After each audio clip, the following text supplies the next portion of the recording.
This episode is an engaging personalities first because we're going to have not one, but two guests on the podcast interviewing simultaneously.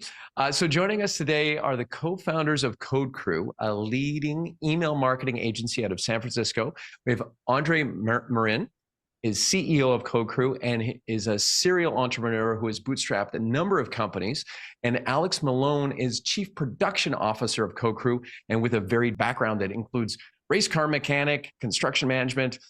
Alex brings a unique perspective to email marketing. So together, their company CodeCrew builds sustainable email marketing programs for dozens of brands, boasting a whopping 1,300% ROI. I'd like to welcome to the podcast, Alex and Andrei. Welcome, guys.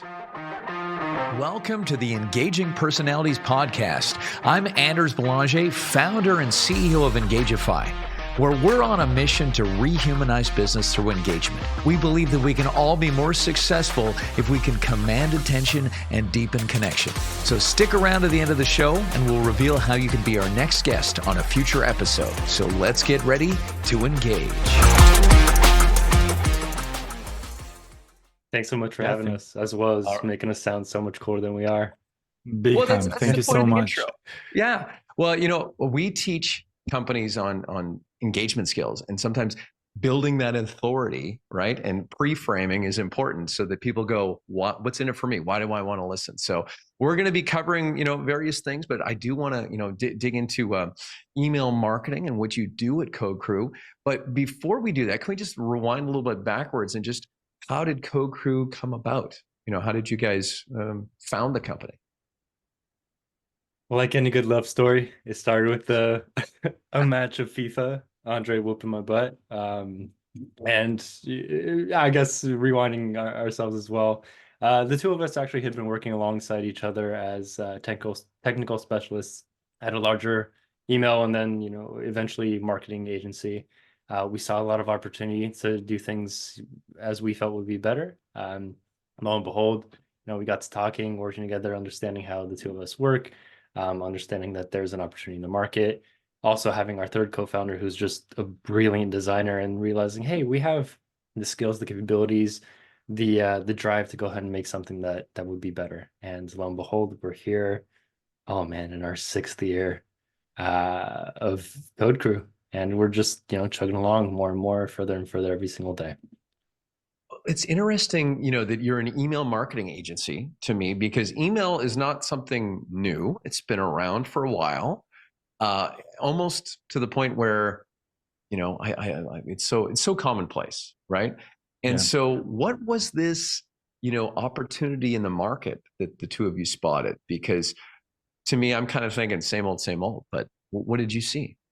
Yeah, for sure. I can't really cover everything in less than 3 or 5 minutes here. It would probably take an entire show focusing solely on this. But, from design, which in the agency world seems to be just drag and drop builders, templatized, everything put together, ideally in 15 minutes. And now by AI, if possible, all the way down to, again, copy that is usually put together very fast by people that would or wouldn't really be suited to write copy.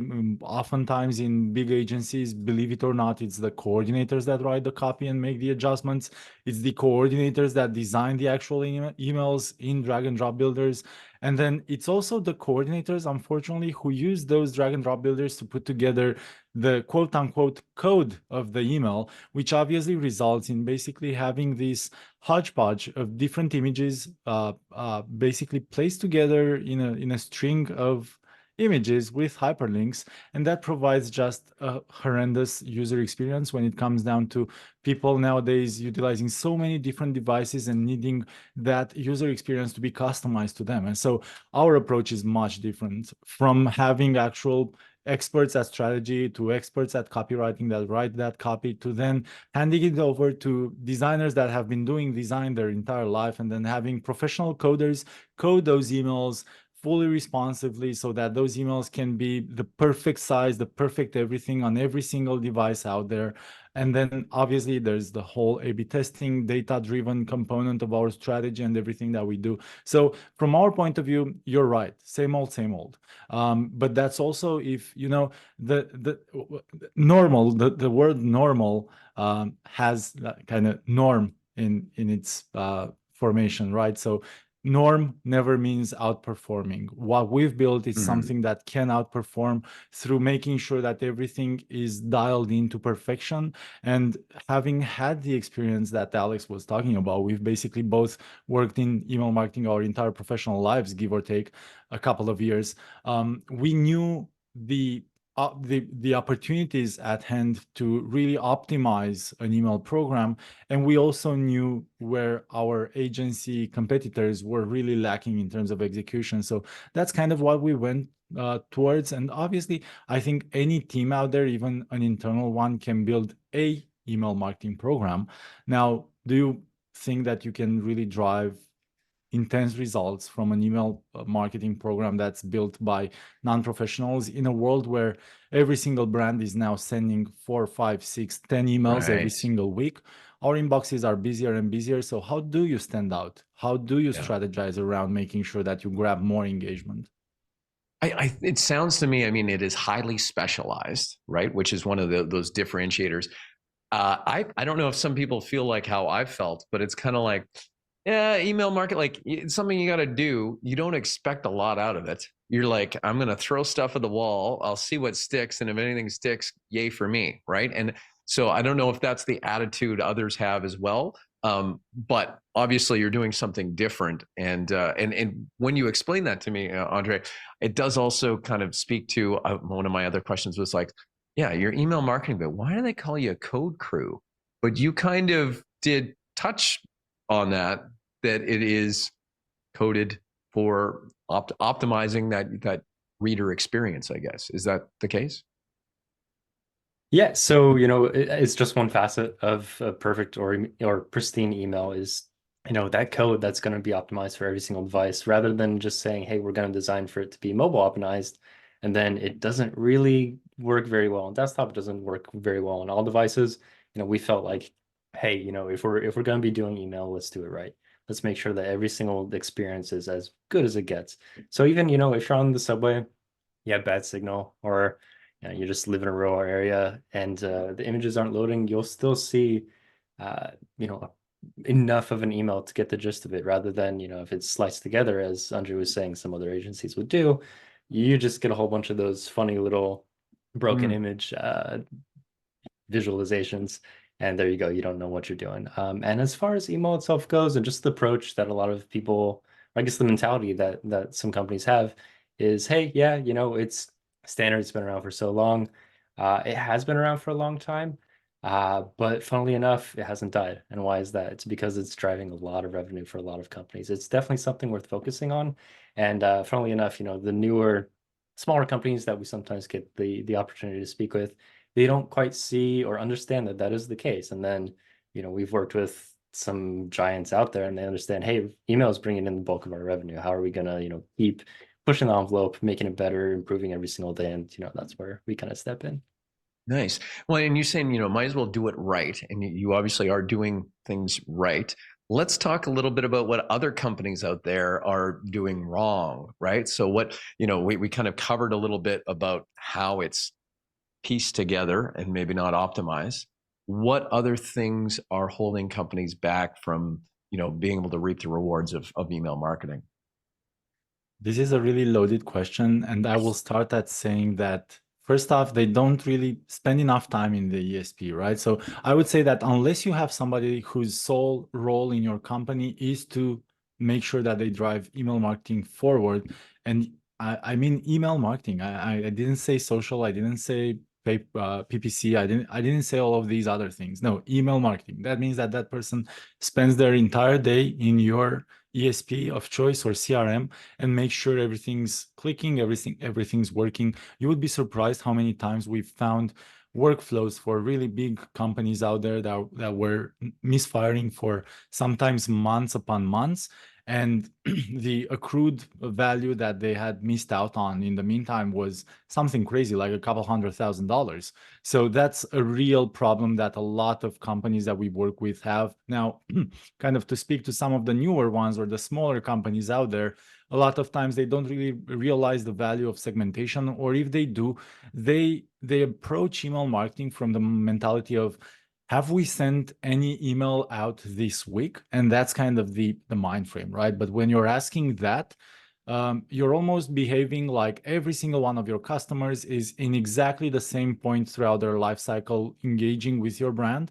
And that couldn't be further from the truth. So there's just so much more that you should be doing segmentation wise as well.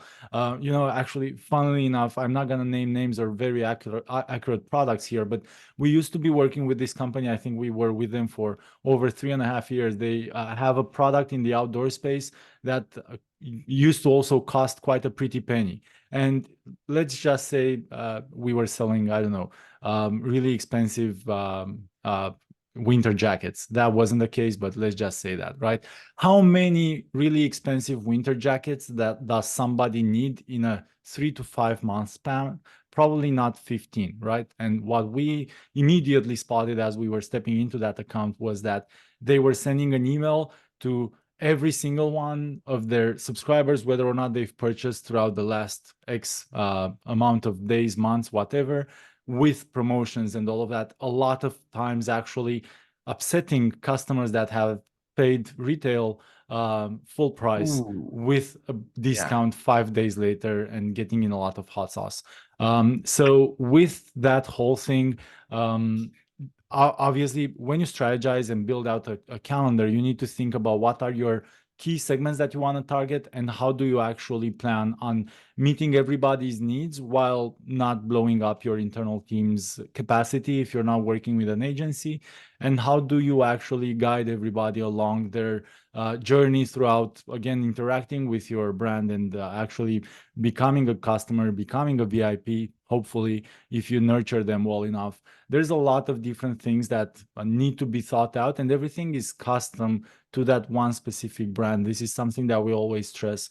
Like, you could always Google best flow setup for e-commerce stores, and that's gonna take you from A to maybe C, but then all of the rest of the alphabet is left unexplored, basically, and you need to figure those things out, and it usually takes a lot of experience to do so.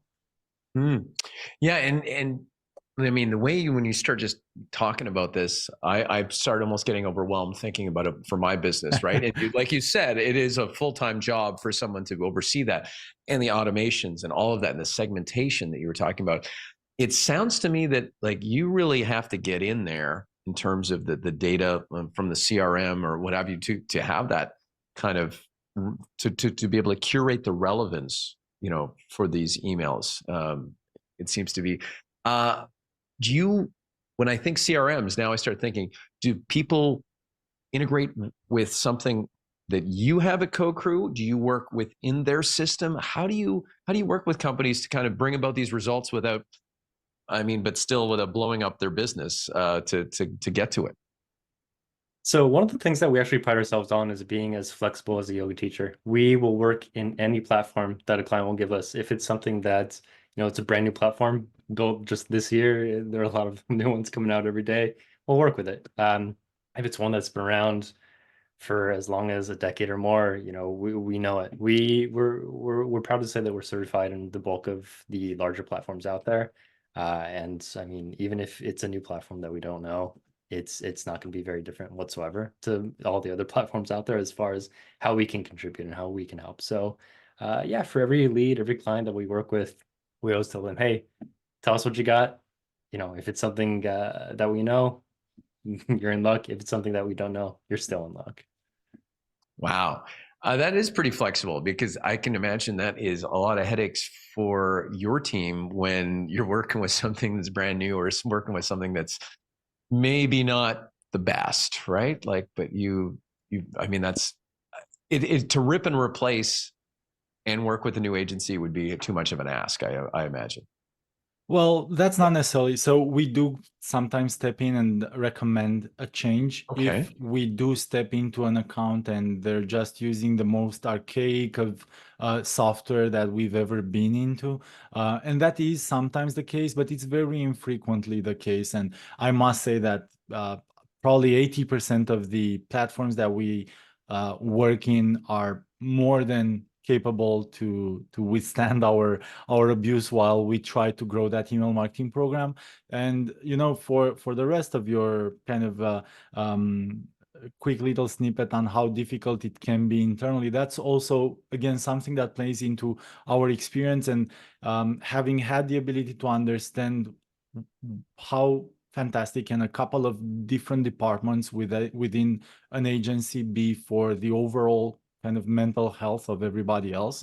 You kind of have these guys that are the last line of defense, and they deal with the really hard questions, and everybody else deals with the actual execution, and everybody can live to be happy about their workplace and about their lives. And obviously everybody has kind of different expectations from their day-to-day lives. And I feel like we've been able to build a team on the tech side of things that is just exquisitely happy to be dealt really difficult hands. Don't ask me why.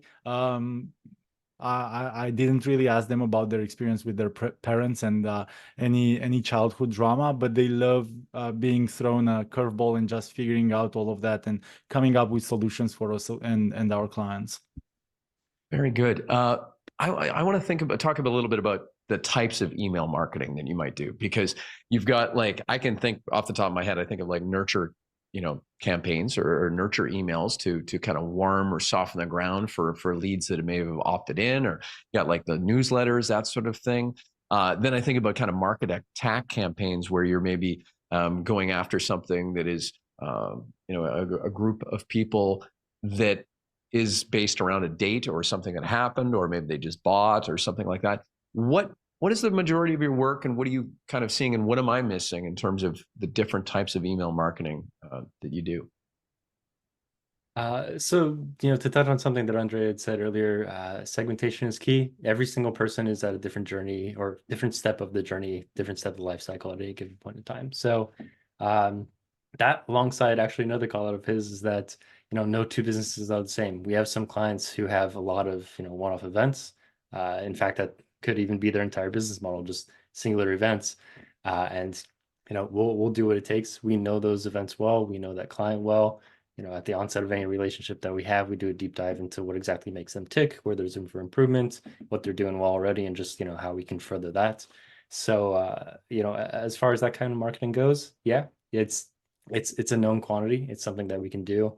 And then there's the flip side. We have clients who never have a single event ever. They're just selling products. Sometimes they don't even know when they're going to have promotions. They don't even know when a new product's going to launch.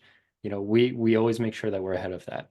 So strategy, proactivity, making sure that, if there is anything coming up, we're right there to help them and to even, sometimes lead them with their own product launches. We'll go ahead and help that out. So again, just being proactive, I think, is really the meat and bones of how we're able to help, how an agency is able to help. And, even if you don't have an agency on your side, how you as a business owner or a marketing executive can go ahead and make sure that the email program, regardless of what type it is, every step of the way, those emails are being served properly. And us as CodeCrew, we're always, right there to make sure that it's on point, for lack of a better term. Yeah, and So to piggyback off of that really Sure. fast, because I think a lot of listeners might want an actual example of kind of a store or a company that would have X type of build out. So let's take this former client of ours. They used to build kitchen cabinet doors for kind of IKEA furniture that you would buy and place in your kitchens.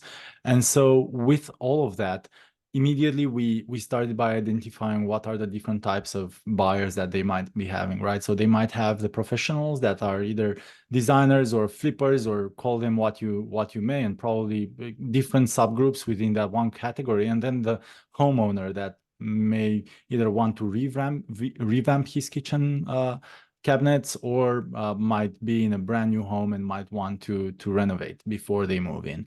And so starting from there, you then kind of go, okay, what does our acquisition channel look like, and what does our kind of upkeep and nurture channel look like? And then on both of those, for both of the different typologies that you've identified of users, you then start building out campaigns that can go out regularly. Usually we recommend a cadence that is sufficient to keep the audience attentive and make sure that you don't get forgotten. But then we also very frequently hear the question of how many campaigns should we send. Only your data can tell you that. So if somebody from the outside comes and says, send 5 campaigns a week, it's going to be the way to profitability, call them out. They're full of it, and they've got no idea what they're talking about. And now coming back, kind of pulling the idea back, hopefully to tie it off, once you've identified how many or what campaigns you're doing on each of those different kind of streams that we've built out, or branches of a tree, then you also want to find out what type of flows do you want to build for those same branches, because some of the work can be automated.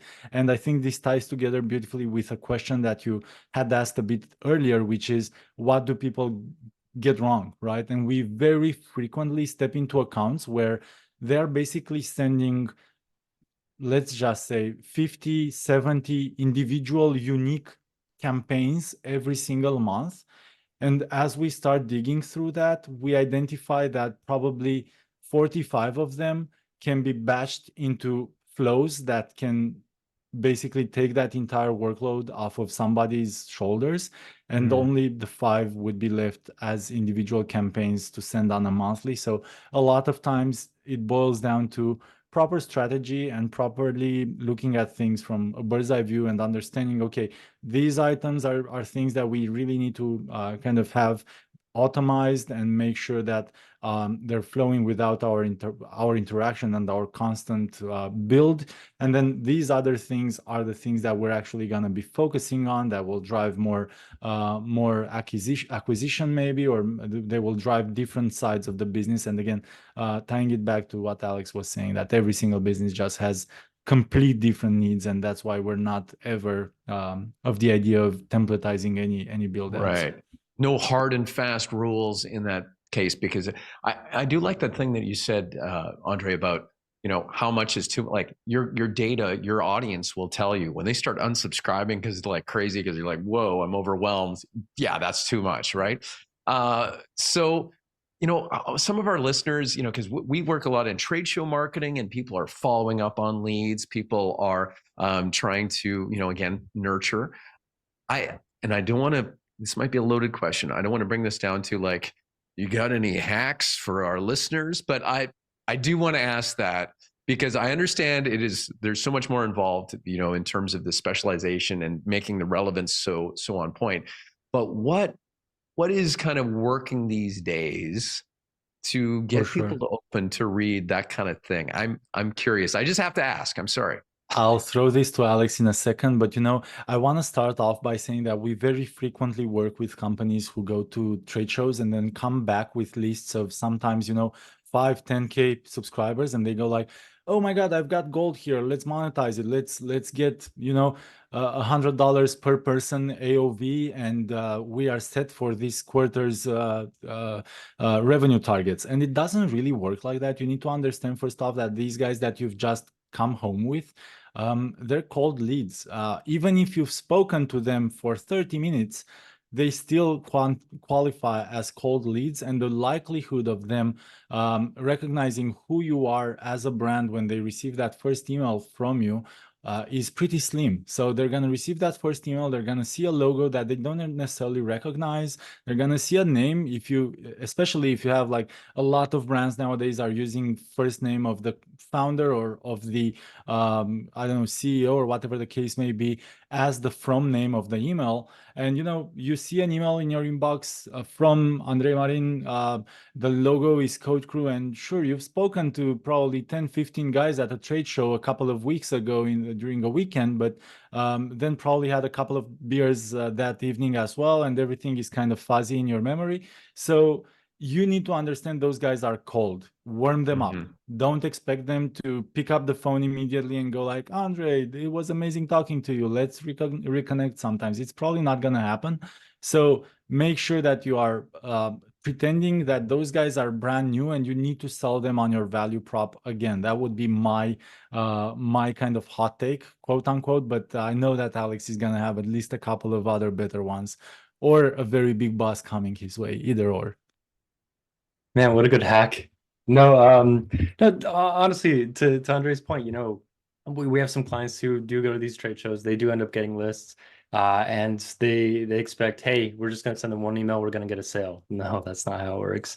You really need to warm them up again. You need to make sure that they go through a welcome flow, but more than just, the standard welcome flow saying, hey, I have this list, I'm gonna throw them into the ESP, hope for the best. No, you need to tailor it to, where you met them, provide them some background into how you even know them, rebuild that relationship, establish the rapport again, just so you don't come across as, hey, just why do I have this random email in my inbox? Oh, that's right, I talked to this guy before I had those few beers at the hotel that I shared with Andre. So no, these contacts are new. Essentially, you need to make sure that they're treated properly, respectfully. The first message should give them some insight into why you're messaging them, what value you have to add to them, and then continue that process, continue to warm them up, and treat it as just, again, a new contact in that funnel that needs to be narrowed down to the sale. Yeah, what comes to mind when you were talking about this for me is something like, and I forget the number, but it's something like you need to see something 7 times before you've seen it once, right? This idea that even though you had that conversation with them, it's not registering until you remind them enough, right? So this another thing that came up for me just when we were talking about this. Are you guys familiar with Dean Jackson's 9-word email? Have you ever heard that?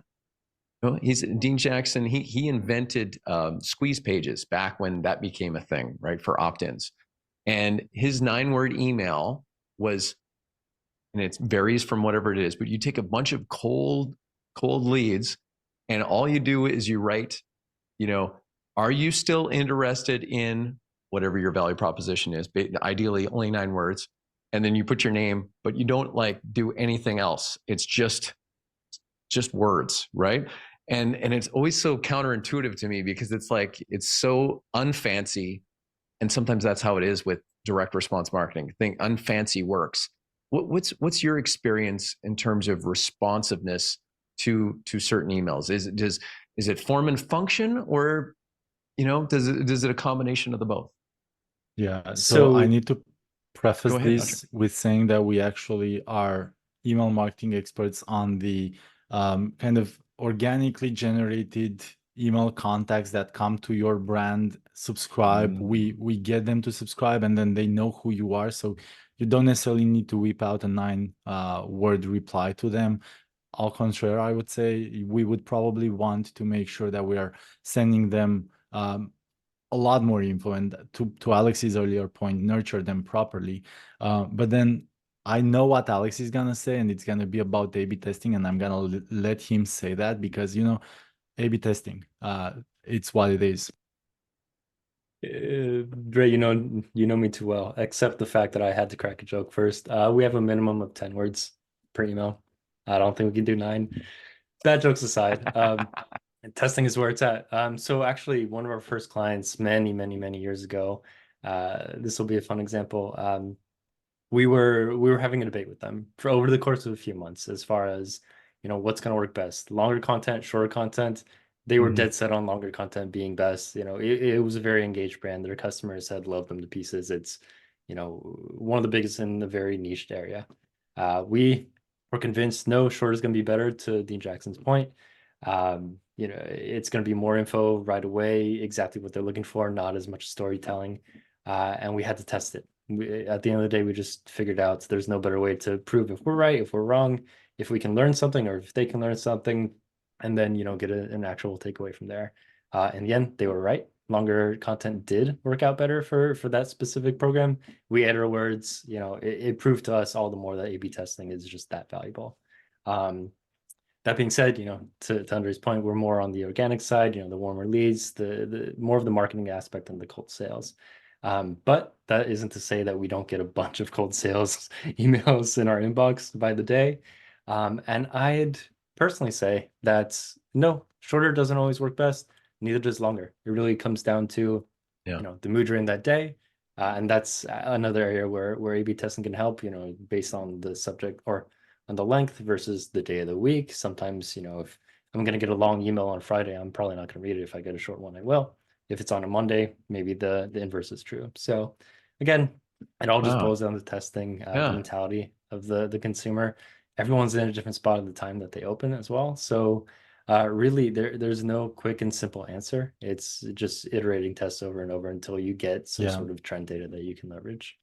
Exactly. And something else that I was thinking through as Alex was explaining is I think the beauty of the digital world is that we are in an insanely global world. You could receive a cold email from Pakistan, one from South Africa, and one from Argentina within a 3-minute span. And they might all be in English, or they might all be in whatever other language out there. So what I would say is think about how much competition for really just brain matter there is out there.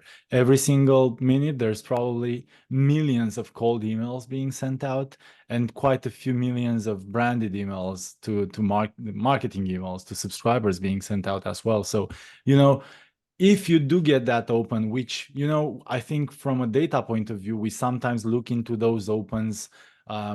Oh my God, the subject line wasn't good enough, or the time wasn't good enough, or this or that wasn't good enough. When, to Alex's point, I think sometimes it's just down to kind of lady luck. And did we actually hit that person's inbox when they had some time to spare? Did they feel really bad that day and didn't really feel like opening our email in the first place, and it went directly to spam or trash without a second thought? So there's a lot that goes behind it. But to wrap it up, basically, would you want somebody that finally gives you those 3, 5, 10 seconds to open that email up and see who you are and what you have to say to them?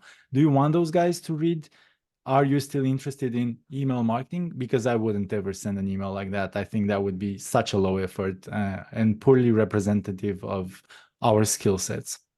Sure. And the A/B testing and what you're saying here makes a lot of sense, because I think in marketing, there's a lot of things that happen that are counterintuitive, right? Like you can kind of think it's going to be one thing. One of the examples, my mentor, he had a page where he had a video, kind of sales letter, if you will, and he talks about, opt in, and he was pointing down, but when they designed the site, the opt in was actually above or beside or wherever it was. So he looked like an idiot, because he doesn't know where the opt-in form is in the video, right? But it's pre-recorded, obviously. So they fixed it. And what happened? The opt-in rates went down. And it was this kind of thing, like, because he was wrong, whether, like, trying to explain this, like, people kind of going like, oh, the poor guy doesn't know where his opt-in form is, I'll opt in. Like, I don't know if that's the mentality, but you just don't know. So you got to test, right? So that's what you're saying. Now, there's something I want to ask you about in terms of the metrics, analyzing the data in terms of opens, clicks, that sort of thing, because there's something I've noticed over the last, I don't know, year or two of, and I think it's, security software, these fake clicks and these fake opens that you really can't gauge you can't gauge the lead engagement, based off of some of this, some of these weird like robot clicks or whatever it is. How are you guys dealing with that in terms of, passing on those insights to your customers and making them accurate, I guess? So there are some secret sauces. We're not going to go too in depth as to, how exactly we pass this proprietary information along to clients, to ensure that those clicks or opens are being tracked properly. But if you invest in Apple, you probably love them. If you're in marketing, you probably don't. A few years ago, actually, I believe it was September 2021, if I'm not mistaken, maybe 2022. Honestly, time doesn't make sense sometimes. They decide to, enhance privacy for their customers, which is fantastic. As a customer, I have an Apple iPhone. I'm glad that they do. As a marketer, they've made it a little bit more difficult for us to understand exactly what is an open and what isn't. They have privacy relays in place. Firefox does as well. And a lot of these companies that really truly care about the end customer are putting these types of processes and just functions in action. So as a marketer, yeah, there are ways around it. For our clients, we make sure that we implement those right as soon as we onboard with them, just so we do actually have more congruent data. That being said, again, there's a bit of secret sauce as to the exact details behind that, but yeah, it's difficult if you don't know what you're doing, and if you are, just the standard company out there, e-commerce, what have you, and you're trying to gauge all this data. Unfortunately, view it with a bit of a grain of salt, especially when it comes to opens, just for the fact that there are going to be these bots at play. That being said, that's just one arm of the whole bot situation. There's the other actual bots, who may be signing up on your site, en masse. Either they're trying to shut your site down by just overloading it. There could be many malicious activities behind that. That being said, that's been around for many, many, many more years than the Apple situation. As far as that's concerned, I'd always recommend to speak with a developer who understands what's going on. It's oftentimes pretty commonplace what we're seeing in that regard. There are things you can do on the back end as well, as far as segmentation is concerned, to make sure that these contacts don't get into your email program and drag the metrics down even more. Oftentimes there is some aligning factor between those bots. It could be, well, I mean, we actually saw an instance where all of them had an email address with some profanity in it. We begun to understand which terms in particular were being included, and then we were able to suppress them. So that's a bit of a long answer to a short question. In the end, there's a lot you can do. Just rather than trying to tackle it yourself, I'd probably recommend touching base with some experts, just because there's a lot that can be done. There's a lot. Perfect segue there, Alex, because I just want to say, if people wanted to reach out, if they want to get this specialized, because obviously it's not the whole, throw out an email, see if we get a bite, kind of thing happening. So much more strategy involved. What's the best way that people can reach out to CodeCrew? So we have a website. We're computer literate. Our website is codecrew.us. That's CODECREW.us. We have a contact form there. You can also reach out to us at crew@codecrew.us, and you'll get a bit of a generic reply, but we'll get back to you personally as well. Don't worry. We're on socials. I unfortunately forget all of them at the moment. Dre might remember a few. Simply go to the website and either reach out to us, or you're going to find all the socials and everything that you need, as well as case studies, as well as video testimonials and all the goodies, to make sure that we are actually backed up by true stats when we say that we've been kicking butt when it comes down to so many different email programs throughout the years.